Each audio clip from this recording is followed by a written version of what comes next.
Telugu Christian literature. Hi, welcome to Telugu Christian literature. మన ఛానల్లో ఇప్పటివరకు తెలుగులో ఎన్ని వ్యాఖ్యానాలు ఉన్నాయో మీకు తెలియజేశాము. ఇంకా కొన్ని వ్యాఖ్యానాలు ఎక్కడ అందుబాటులో లేవు, అయినా వాటిని సేకరించి మీకు ఎలాగైనా మా ఛానల్లో తెలియజేస్తాము. మేము పెట్టిన వీడియోస్ కాకుండా మీకు ఇంకేమైనా తెలుగు కామెంటరీస్ తెలిస్తే కింద కామెంట్ సెక్షన్లో మాకు తెలియజేయండి. ఇప్పుడైతే ఈ వీడియోలో మీకు అధ్యయన బైబిల్స్ను అంటే స్టడీ బైబిల్స్ను తెలియజేయాలని అనుకుంటున్నాము. కామెంటరీస్ కాకుండా మనం ఓన్గా స్టడీ చేసి కూడా బైబిల్ను అధ్యయనం చేసుకోవచ్చు. ఎలా స్టడీ చేయాలి, ఎటువంటి రిఫరెన్సెస్ తీసుకోవాలి, ఎటువంటి వ్యాఖ్యానం మనం ఆ వచనాలపై చెప్పాలి, ఇలా చాలా విషయాలు మనం స్వయంగా స్టడీ చేయడం వల్ల తెలుస్తాయి. వీటికి సహాయకరంగా మనం ఇతర బుక్స్ కూడా రిఫర్ చేయొచ్చు. సో కామెంటరీస్ కన్నా స్టడీ బైబిల్స్ ఇంకా మనకు ముఖ్యమైనవి. ఈ స్టడీ బైబిల్స్లో అక్కడక్కడ కామెంటరీ కూడా ఉంటుంది. అవి కూడా మనకు అవసరమైనంత వరకు చెప్పబడతాయి అంతే. తెలుగులో కొన్ని స్టడీ బైబిల్స్ కూడా ఉన్నాయి. అవి ఏంటో మీకు ఒక్కొక్కటిగా తెలియజేస్తాము. ప్రజెంట్ ఈ వీడియోలో మీకు తెలియజేసే స్టడీ బైబిల్ వ్యాఖ్యాన సహిత పవిత్ర గ్రంథం, published by grace ministries, printed and distributed by Indian Bible literature. ఈ గ్రంథం టైటిల్లో ఉన్నట్లు ఇది వ్యాఖ్యానాలతో రిఫరెన్స్లతో కూడుకున్న ఒక స్టడీ బైబిల్. ఈ స్టడీ బైబిల్ గురించి ముందు పేజీలోనే ఎక్స్ప్లెయిన్ చేశారు. ఈ గ్రంథం యొక్క ఫస్ట్ ప్రింట్ 1993లో ముద్రించారు. 2020వ సంవత్సరం వరకు దాదాపు 16 సార్లు రీప్రింట్ చేయబడింది. అన్నిసార్లు ప్రింట్ వేసిన ఇంకా ఈ రోజుకు ఈ బైబిల్ను కొంటున్నవారు ఉంటూనే ఉన్నారు. అంత ప్రాముఖ్యత కలిగిన స్టడీ బైబిల్ ఇది. మిగతా స్టడీ బైబిల్స్తో పోల్చుకుంటే దీని ఖరీదు కూడా చాలా తక్కువ. ఈ గ్రంథాన్ని తయారు చేసిన వారు బాబ్ క్రో గారు. ఆయన ఏ విధంగా ఈ స్టడీ బైబిల్ను తయారు చేశారు, ఆ వివరాలను గ్రేస్ మినిస్ట్రీస్ వారు తమ ముందు మాటలో వ్రాశారు. బాబ్ క్రో గారు ఈ స్టడీ బైబిల్లో ఫస్ట్ టైం వాడుక భాషలో బైబిల్ను ప్రింట్ చేశారు. వాడుక భాషలో బైబిల్ను చదవడం వల్ల సామాన్యులకు కూడా సులభంగా బైబిల్ అర్థమవుతుందని ఈ విధానాన్ని ఉపయోగించారు. ముందుగా విశేష సూచిక. దీనిలో బైబిల్లోని పుస్తకాల పేర్లు, వాటి పేజీ నెంబర్లను ఇచ్చారు. ఇక ఈ స్టడీ బైబిల్లో ఆదికాండం నుండి ప్రకటన గ్రంథం వరకు మనం స్టడీ చేసుకోవడానికి వీలుగా చక్కగా విభజించి ప్రతి పుస్తకాన్ని వ్రాశారు. ప్రతి పుస్తకంలో ముందుగా పరిచయం, గ్రంథ రచయిత, వ్రాసిన కాలం, ముఖ్యాంశం మరియు విశేష సూచిక, ఇలా పుస్తకాన్ని గురించి ఉపోద్ఘాతాన్ని ఇచ్చారు. తర్వాత వాడుక భాషలో పైన మనకు బైబిల్ కనిపిస్తుంది. దాని క్రింద స్టడీ నోట్స్, రిఫరెన్స్లు, ఎక్స్ప్లెనేషన్స్ కూడా కనబడతాయి. ఒకసారి ఒక వచనానికి ఎక్స్ప్లెనేషన్ ఉంటుంది, మరో చోట 2-3 వచనాలను కలిపి ఎక్స్ప్లెయిన్ చేస్తుంటారు. వీటిలో రచయిత యొక్క కామెంటరీ ఎక్కువ ఉండదు. కేవలం బైబిల్ను అర్థం చేసుకోవడానికి వీలుగా కొంచెం వివరించి చెబుతారు అంతే. ఎక్కువగా రిఫరెన్స్లు ఉంటాయి. వాటి ద్వారా మనమే స్టడీ చేసుకోవచ్చు. అంశాల వారీగా కూడా స్టడీ చేసుకోవచ్చు. వాడుక భాషలో బైబిల్ ఉంటుంది కాబట్టి మనం రెగ్యులర్గా చదివే బైబిల్ కంటే చాలా సింపుల్గానే అర్థం చేసుకోవచ్చు. ఇదే విధంగా బైబిల్లోని ప్రతి పుస్తకం స్టడీ నోట్స్ తయారు చేయబడింది. ఇక ఈ బైబిల్ చివరిలో అకారాధిక పట్టిక అంటే కంకార్డెన్స్ ఉంటుంది. కంకార్డెన్స్ అంటే ఏదైనా ఒక పదము బైబిల్లో మనకు ఎన్ని చోట్ల కనపడుతుందో ఆ రిఫరెన్సెస్ను ఒక లిస్టుగా ఇస్తారు. దీనిని పదకోశం అంటారు తెలుగులో, ఇంగ్లీష్లో కంకార్డెన్స్ అంటారు. అది కూడా మన స్టడీ బైబిల్కి ఉపయోగపడుతుంది. గ్రేస్ మినిస్ట్రీస్ వారు 2012లో ఇంకొక బైబిల్ను కూడా ప్రింట్ చేశారు. అదే పవిత్ర గ్రంథ వ్యాఖ్యానం. ఇందులో కేవలం స్టడీ నోట్స్ మాత్రమే ఉంటుంది. వాడుక భాషలో బైబిల్ ఉండదు. అంతే ఈ 2 గ్రంథాలకి ఉన్న డిఫరెన్స్. చాలామంది ఈ 2 వేర్వేరు అనుకుంటారు, కానీ కాదు. ముందు చెప్పిన స్టడీ బైబిల్లో ఉన్న వాడుక భాష బైబిల్ ఎంతో విలువైనది. ఎందుకని వ్యాఖ్యానాన్ని మాత్రమే ప్రచురించారు అని గ్రేస్ మినిస్ట్రీస్ వారు వ్రాసిన ముందు మాటలో ఈ మాటను ఎత్తి వ్రాశారు. సో బైబిల్తో పాటు నోట్స్ కావాలనుకునేవారు ఈ గ్రంథాన్ని తీసుకుంటారు. బైబిల్ లేకుండా కేవలం నోట్స్ మాత్రమే కావాలనుకునేవారు ఈ గ్రంథాన్ని తీసుకుంటారు. ఏది ఏమైనా ఈ గ్రంథంలో ఇచ్చిన study notes very useful to every believer. నా అభిప్రాయం అయితే మీరు బైబిల్ను స్టడీ బాగా చేసేవారైతే ఈ గ్రంథాలు కూడా మీ దగ్గర ఉండటం చాలా ముఖ్యం.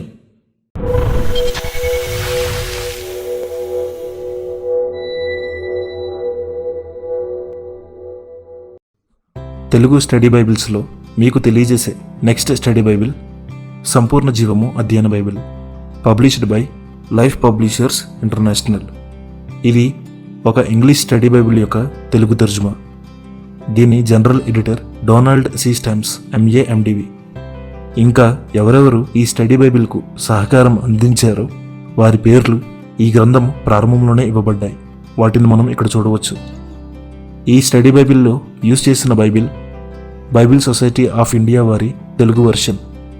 ఇక ఈ study Bible leather bound, hard bound అని 2 విధాల కవర్ పేజ్తో క్రిస్టియన్ బుక్ షాప్స్లో అవైలబుల్గా ఉన్నాయి. ఈ స్టడీ బైబిల్ స్టార్టింగ్లోనే ఈ గ్రంథాన్ని రచించిన డొనాల్డ్ సి స్టామ్స్ గారికి అంకితం చేస్తున్నామని వ్రాశారు. ఎందుకంటే ఈ గ్రంథం ఇప్పుడు మనం చూస్తున్న ఈ రూపంలో ప్రింట్ అయ్యే టైంకి ఆయన చనిపోయారు. సో లైఫ్ పబ్లిషర్స్ వారు ఈ గ్రంథాన్ని స్టామ్స్ గారికి అంకితం చేశారు. ముందుగా విషయ సూచిక. ఈ విషయ సూచికలో బైబిల్లోని పుస్తకాల పేర్లు, వాటి పేజీ నెంబర్లు, ఇంకా ఈ స్టడీ బైబిల్లో ఏ టాపిక్స్ ఉన్నాయో వాటి పేర్లు, వాటి పేజీ నెంబర్లను కూడా ఇచ్చారు. వీటి ద్వారా మనం వాటిని సులువుగా తొందరగా తీసి చదువుకోవడానికి వీలుంటుంది. తరువాత ఈ స్టడీ బైబిల్లో ఎన్ని వ్యాసాలు ముద్రించారో వాటి పేర్లను, అవి మనకు లభించే పేజీ నెంబర్లను కూడా ఇచ్చారు. తర్వాత పటములను, పట్టికలను కూడా ముద్రించారు. వాటి పేర్లు, అవి దొరికే పేజీ నెంబర్లను కూడా ఇచ్చారు.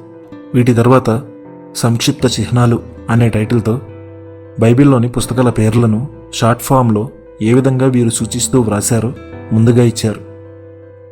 దీని తర్వాత దేవుణ్ణి తెలుసుకోవడం ఎలా అనే శీర్షికతో బైబిల్ ఎందుకు చదవాలి అనే ప్రశ్నకు సమాధానంగా కొంత ఎక్స్ప్లెనేషన్ను ఇచ్చారు. దీని తర్వాత డొనాల్డ్ సి స్టామ్స్ గారి ముందు మాటను ముద్రించారు. వారు ఏ సిచ్యువేషన్లో, ఏ పరిస్థితుల్లో ఈ గ్రంథాన్ని వ్రాశారో వివరిస్తూ తన సాక్ష్యాన్ని ఈ ముందు మాటలో తెలియజేశారు. ఆయన ముందు మాట తర్వాత పబ్లిషర్స్ వారి ముందు మాటను కూడా ఇక్కడ ఇచ్చారు. అసలు ఈ సంపూర్ణ జీవము అధ్యయన బైబిల్ను ఉపయోగించడం ఎలా అనే టైటిల్తో ఈ స్టడీ బైబిల్ను చదివే పద్ధతిని వివరించారు.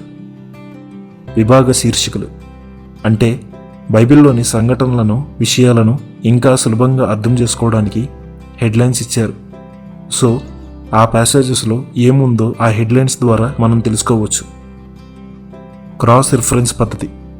ఈ స్టడీ బైబిల్లో ప్రతి పేజీ మధ్యకాలంలో రెఫరెన్స్లు ఉంటాయి. అవి ప్రక్క ఉన్న బైబిల్ వచనాలను అనుసరించి ఉంటాయి. వీటి ద్వారా మనం రెఫరెన్స్ స్టడీ చేసుకోవచ్చు. అధ్యయన నోట్స్. ప్రతి పేజీకి పైన బైబిల్ ఉంటుంది. బైబిల్ క్రింద స్టడీ నోట్స్ ఉంటుంది. ఈ స్టడీ నోట్స్లో ఎక్స్ప్లెనేషన్స్, డాక్ట్రిన్స్, మెడిటేషన్స్, అప్లికేషన్ ఇలా కొన్ని వివరణలతో స్టడీ నోట్స్ ప్రిపేర్ చేయబడింది. వ్యాసాలు. కొన్ని విషయాలను మనం స్టడీ నోట్స్తో అర్థం చేసుకోవడానికి కష్టమైనప్పుడు వాటికి సంబంధించిన వ్యాసాలు వాటిని ఇంకా బాగా మనకు వివరిస్తాయి. ఇలాంటి వ్యాసాలు ఈ స్టడీ బైబిల్లో చాలానే ఉన్నాయి. పరిచయాలు. ప్రతి పుస్తకానికి పరిచయ వాక్కులున్నాయి. ఇందులో గ్రంథ విభజన, పుస్తక నేపథ్యం, చారిత్రక విషయాలు, గ్రంథకర్త గురించి, ఆ స్థితిగతులు, రచనా కాలం, గ్రంథానికి ఆదిలో ఉద్దేశించిన ప్రయోజనం, గ్రంథంలోని విషయాల పరిశీలన, గ్రంథంలోని ప్రత్యేక అంశాలు, తదితర విషయాలు ఇలాంటివి మనం చూడవచ్చు. పరిచయం తర్వాత ఆ పుస్తకంపై మీ వ్యక్తిగత వ్యాఖ్యానం కూడా రాసుకోవడానికి కొంత ప్లేస్ ఉంది. అంశ సూచికలు. బైబిల్లోని అనేక పేజీల్లో మార్జిన్లో ఒక నిలువు గీత, ఒక సంకేతం మనకు కనిపిస్తుంది. ఒక్కొక్క సంకేతం ఒక ప్రత్యేక అంశాన్ని మనకు తెలుపుతుంది. అవి ఏంటో కూడా ఒక లిస్టును ముందుగానే ఇచ్చారు. మొత్తం 12 సంకేతాలు ఉన్నాయి. చార్ట్లు. ఈ స్టడీ బైబిల్లో అనేక చార్ట్లు ఉన్నాయి. బైబిల్ టీచింగ్స్ను అర్థం చేసుకోవడానికి ఈ చార్ట్లు మనకు బాగా యూస్ఫుల్ అవుతాయి. తరువాత మ్యాప్స్. ఈ స్టడీ బైబిల్లో మ్యాప్స్ కూడా ఎక్కువగానే ఉన్నాయి. బైబిల్లో రాసిన సంఘటనలను ఎక్కడ జరిగాయో గుర్తించడానికి, భౌగోళిక ప్రదేశాలను తెలుసుకోవడానికి, అర్థం చేసుకోవడానికి ఇవి బాగా ఉపయోగపడతాయి. ఇంకా ఈ స్టడీ బైబిల్లో విషయ సూచిక, అంశ సూచిక, పఠన విధానము, పదకోశము ఇలా చాలా విభాగాలు ఉన్నాయి. అవన్నీ మనం బైబిల్ను ఇంకా బాగా స్టడీ చేయడానికి ఉపయోగపడతాయి. సో ఈ సంపూర్ణ జీవము అధ్యయన బైబిల్ అందరికీ ఉపయోగపడే మంచి స్టడీ బైబిల్. దీనిని చాలామంది పాస్టర్స్, బైబిల్ టీచర్స్, ప్రొఫెసర్స్ కూడా యూజ్ చేస్తున్నారు. ఇతరులకు కూడా రికమెండ్ చేస్తున్నారు. అందుచేత మన ఈటీసీఎల్ ఛానల్ ద్వారా మీకు కూడా మేము ఈ స్టడీ బైబిల్ను రికమెండ్ చేస్తున్నాం.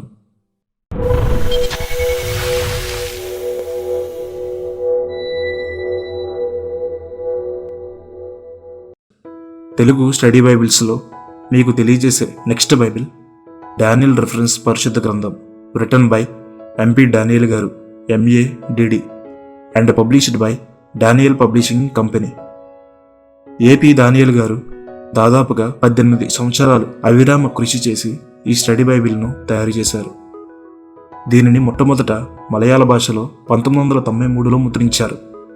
తర్వాత తమిళంలోనూ, ఆ తర్వాత తెలుగులో ప్రింట్ చేశారు. తెలుగులో ఫస్ట్ ప్రింట్ 2006లో ముద్రించబడింది. ఇది కూడా చాలా పాపులర్ అయిన స్టడీ బైబిల్. చాలామంది పాస్టర్స్, ప్రొఫెసర్స్, టీచర్స్ కూడా ఈ దానియేలు రిఫరెన్స్ గ్రంథాన్ని ఉపయోగిస్తారు. బైబిల్ను స్టడీ చేస్తున్న వారు ఒక్కసారి ఈ గ్రంథాన్ని చదివితే దీని యొక్క సబ్జెక్ట్ ఏంటనేది అర్థమవుతుంది. ప్రతి బైబిల్ స్టూడెంట్ దగ్గర ఉండవలసిన మంచి గ్రంథము ఈ డానియేల్ రిఫరెన్స్ గ్రంథము. ముందుగా విషయ సూచిక. దీనిలో గ్రంథాల పేర్లు, వాటి షార్ట్ కట్ నేమ్స్ మరియు పేజీ నంబర్లు ఉన్నాయి. వీటి ద్వారా ఉపయోగం ఏమిటో అందరికీ తెలిసిందే. తర్వాత ఈ గ్రంథకర్త అయిన డాక్టర్ ఏపీ డానియేల్ గారి ముందు మాట ఉంటుంది. తర్వాత చరిత్ర పుస్తకములలో పరిశుద్ధ గ్రంథములోని సంభవముల స్థానము అనే టైటిల్తో మనకు ఒక శీర్షిక కనబడుతుంది. దీనిలో క్రీస్తు పూర్వము 3500 సంవత్సరము నుండి క్రీస్తు శకము 632 సంవత్సరము వరకు గల చరిత్రలో కొన్ని ముఖ్య సంఘటనలు ఏమేమి జరిగినవో ఒక కాలక్రమంగా వాటిని వివరించుకుంటూ, ఉదాహరణ క్రీస్తు పూర్వం 3500లో లిపి ప్రారంభము మరియు సుమేరియా నాగరికత అత్యున్నత స్థానమును హెచ్చింపబడెను. క్రీస్తు పూర్వము 2000 సంవత్సరంలో భారతదేశంలో ఋగ్వేదము వ్రాయబడింది. గ్రీకుల నాగరికత అభివృద్ధి చెందెను. ఆర్యులు భారతదేశంకు వలస వచ్చుట, చైనాలో నీటిని నిలువ చేయుట, జంతువులను పెంచుట ఆరంభించరి. ఇలా చరిత్రలో జరిగిన ముఖ్యమైన వాటి గురించి వ్రాశారు. దీని ద్వారా చరిత్రను మనం ఆర్డర్లో గుర్తుపెట్టుకోవడానికి ఎప్పటికప్పుడు మనకు సహాయపడుతుంది ఈ లిస్ట్. బైబిల్లోని ప్రతి పుస్తకంలో పరిచయ విభాగంలో ఈ కాలక్రమం ఉంటుంది. దాని ద్వారా బైబిల్లోని ప్రతి పుస్తకం ఏ కాలం మధ్యలో వ్రాయబడిందో మనం తెలుసుకోవచ్చు. ఇక ప్రతి పుస్తకంలో ముందుగా ఆ గ్రంథం గురించి ఉపోద్ఘాతం ఉంటుంది. అందులో ఉద్దేశం, గ్రంథకర్త, కాలము, ముఖ్య వచనములు, ప్రాముఖ్య వ్యక్తులు, మరికొన్ని విషయాలతో ఆ పుస్తకం యొక్క ఉపోద్ఘాతమును ఎక్స్ప్లెయిన్ చేస్తారు. అలాగే ముఖ్య స్థలములు అనే టైటిల్తో ఆ పుస్తకంలోని ప్రదేశాలను మనం చదువుతూనే వాటిని గుర్తించడానికి వీలుగా మ్యాప్స్ను కూడా ఇచ్చారు. మరలా అందులో ముఖ్యమైన ప్రదేశాల గురించి కూడా కొంత సమాచారాన్ని ఇచ్చారు. తరువాత సమకాల చరిత్ర అనే అంశంతో అందులో ముఖ్యమైన దేశాల చరిత్రను, ఆ కాలంలో వాటి పరిస్థితులను, స్థితిగతులను వివరించి వ్రాశారు. ఇక స్టడీ నోట్స్ విషయానికి వస్తే ఈ గ్రంథం యొక్క టైటిల్కి తగినట్లుగానే ఇందులో ఎక్కువగా రెఫరెన్స్ వర్క్ ఉంటుంది. వాటిని చదువుకోవడానికి వీలుగా వీళ్ళు ఒక ఫార్మేట్లో ఈ గ్రంథాన్ని రాశారు. చాలామందికి ఇది అర్థం కాక ఈ గ్రంథాన్ని ఎలా చదవాలో తెలియక ప్రక్కన పెట్టేస్తూ ఉంటారు. అసలు ఈ గ్రంథంలో రెఫరెన్స్లను చదివే విధానం ఏమిటంటే, ముందుగా మధ్య 2 కాలమ్స్లో బైబిల్ ఉంటుంది. ప్రతి అధ్యాయం ప్రారంభంలో అధ్యాయం గురించిన షార్ట్ సమ్మరీ అంటే చిన్న సారాంశం ఉంటుంది. తరువాత ఆ బైబిల్కి ఇరువైపులా మనం చదివే ప్యాసేజ్కి సంబంధించి ప్రక్కన ఒక నెంబర్, దాని ప్రక్కన చిన్న టాపిక్ ఉంటుంది. ఉదాహరణకు ఆదికాండం 1వ అధ్యాయం 1వ వచనంలో ఉన్న వాక్య భాగానికి ప్రక్కన ఉన్న కాలంలో 3762 నెంబర్ ఉండి సకల విశ్వమును సృజించిన సృష్టికర్త అనే ఒక చిన్న అంశం ఉంది. మనం ఈ అంశం మీద ఇప్పుడు రిఫరెన్స్లు కావాలంటే ఇదే దానియేలు గ్రంథంలో చివర్లో అంటే ప్రకటన గ్రంథం తర్వాత 1430 పేజీలో అనుబంధము 1 జ్ఞాన కలశము అనే శీర్షికతో మొత్తం 4209 పరిశోధనాంశములు ఉంటాయి. వాటిలో మనకు కావలసిన 3762 నెంబర్ను వెతికితే అక్కడ మనకు ఆ అంశం పేరు మీద మిగతా రెఫరెన్సులు మనకు కనబడతాయి. వాటి ద్వారా మనం స్టడీ నోట్స్ ప్రిపేర్ చేసుకోవచ్చు. ఇలా మొత్తం 4209 పరిశోధనాంశాలు ఈ బైబిల్ మొత్తం మనకు కనబడుతూ ఉంటాయి. ఈ విధంగానే మనం ఈ దానియేలు రిఫరెన్స్ గ్రంథాన్ని చదవాలి. ఇక ఈ గ్రంథంలో రిఫరెన్స్ ద్వారా స్టడీ మాత్రమే కాక అనుబంధము 2లో 5904 ప్రసంగ అంశములు, భావములు పట్టికనిచ్చారు. ఎవరైనా డైరెక్ట్గా ఒక అంశం మీద మెసేజ్ ప్రిపేర్ అవ్వాలనుకుంటే, స్టడీ చేయాలనుకుంటే అక్కడ ఆ అంశం ప్రక్కనే ఉన్న నెంబర్ ఆధారంగా అనుబంధము 1లో ఉన్న లిస్టులో వెతుక్కుని ఆ రిఫరెన్స్ను బట్టి చదువుకోవచ్చు.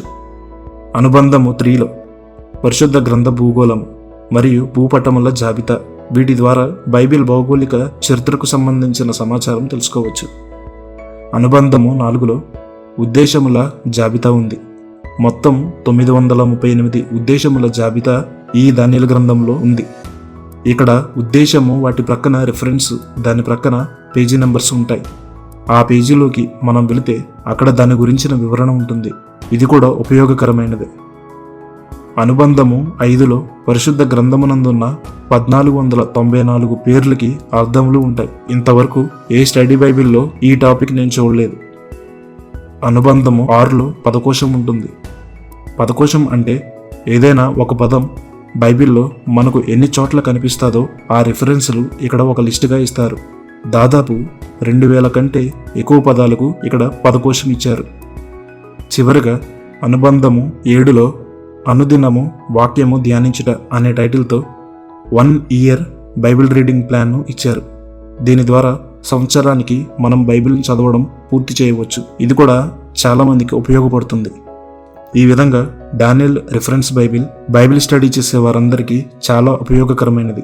అందుకని మన TCL ఛానల్ ద్వారా ఈ గ్రంథాన్ని మీకు తెలియజేస్తున్నాం. ఇప్పుడైనా మీరు ఈ గ్రంథాన్ని కొనుక్కుని మీ ఓన్ బైబిల్ స్టడీని స్టార్ట్ చేయొచ్చు.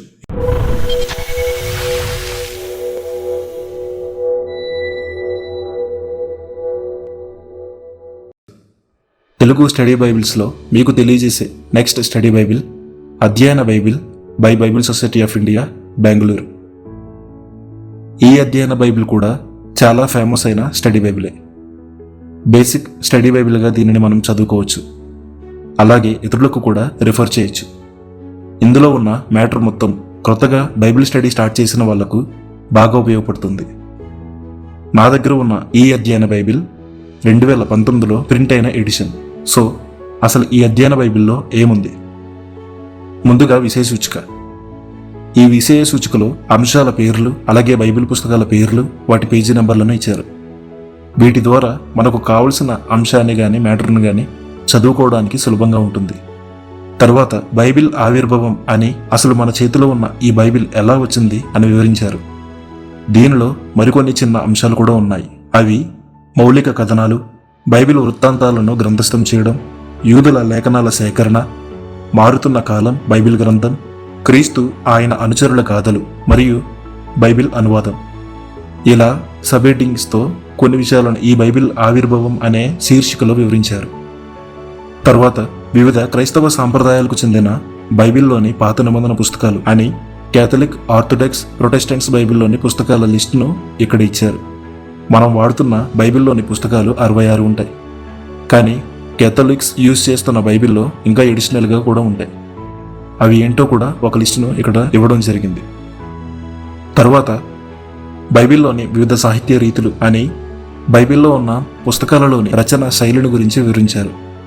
వివిధ రకాల రచనా శైలులు బైబిల్లో మనకు కనిపిస్తాయి. వాటిని బట్టే బైబిల్ను పంచకాండాలు, చరిత్ర గ్రంథాలు, పద్య భాగం, ప్రవచన గ్రంథాలు, అలాగే పత్రికలు అని ఈ విధంగా బైబిల్ను విభజించడం జరిగింది. దీని తర్వాత బైబిల్ అనువాదం అనే టైటిల్తో అసలు బైబిల్ అనువాదాలు ఎలా వచ్చాయో రాశారు. ఇందులో బైబిల్ అనువాదం తొలి దశలు, బైబిల్ ఆంగ్ల అనువాదం, బైబిల్ తెలుగు అనువాదం అని అనువాదానికి సంబంధించిన చరిత్రను ఇక్కడ ఇవ్వడం జరిగింది. ఈ చరిత్ర మనందరం తెలుసుకోవలసిన ముఖ్యమైన వాటిల్లో ఒకటి. దీని తర్వాత పురావస్తు శాస్త్రం బైబిల్ అనే టైటిల్తో బైబిల్ ప్రతులు ఎలా లభించాయో, వాటిని ఎలా సేకరించారో, పురాతన ప్రతులు ఏం వెల్లడి చేస్తున్నాయి అనే టాపిక్లో వివరించారు. అదేవిధంగా బైబిల్లోని ప్రాంతాలు, పట్టణాలను గురించిన ఆర్కియాలజీని కూడా కొంత వివరించారు. అలాగే పూర్వము ప్రజల జీవన విధానాన్ని అధ్యయనం చేయడం అని బైబిల్ కాలంలో ప్రజల జీవన విధానం గురించి కూడా పురావస్తు పరిశోధనలు ఏం తెలియజేస్తున్నాయో కూడా వివరించారు. అలాగే పాత నిబంధనకు సంబంధించిన కొన్ని పురాతన ప్రతుల గురించిన ఒక లిస్టును ఇక్కడ ఇవ్వడం జరిగింది. ఈ విధంగా ఈ అధ్యయన బైబిల్ ప్రారంభంలోనే చాలా విషయాలను వివరించడం జరిగింది. అసలు ఈ అధ్యయన బైబిల్ను ఎలా చదవాలి, అధ్యయన బైబిల్ చదివే పద్ధతి అని ముందు పేజీలోనే ఒక శీర్షిక ఇవ్వడం జరిగింది. అక్కడ ఈ అధ్యయన బైబిల్ని చదివే పద్ధతిని వివరించారు. పరిచయాలు. అధ్యయన బైబిల్లోని ప్రతి గ్రంథం ముందు గ్రంథ పరిచయం కనిపిస్తుంది.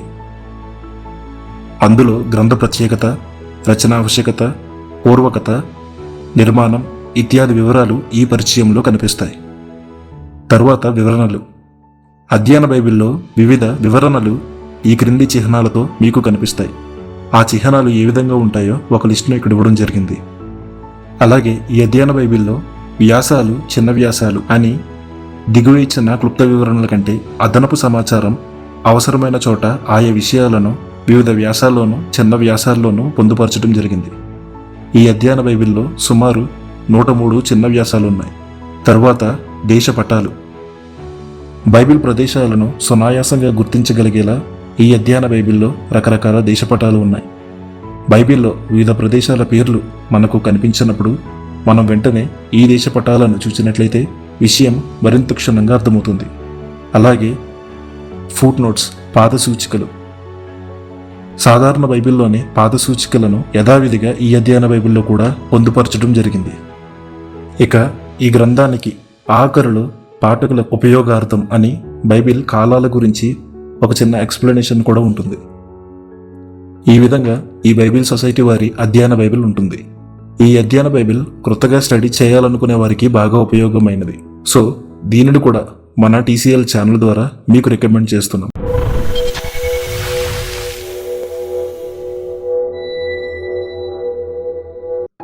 తెలుగు స్టడీ బైబిల్స్లో మీకు తెలియజేసే నెక్స్ట్ స్టడీ బైబిల్ పరిశుద్ధ గ్రంథం లైఫ్ వే స్టడీ బైబిల్.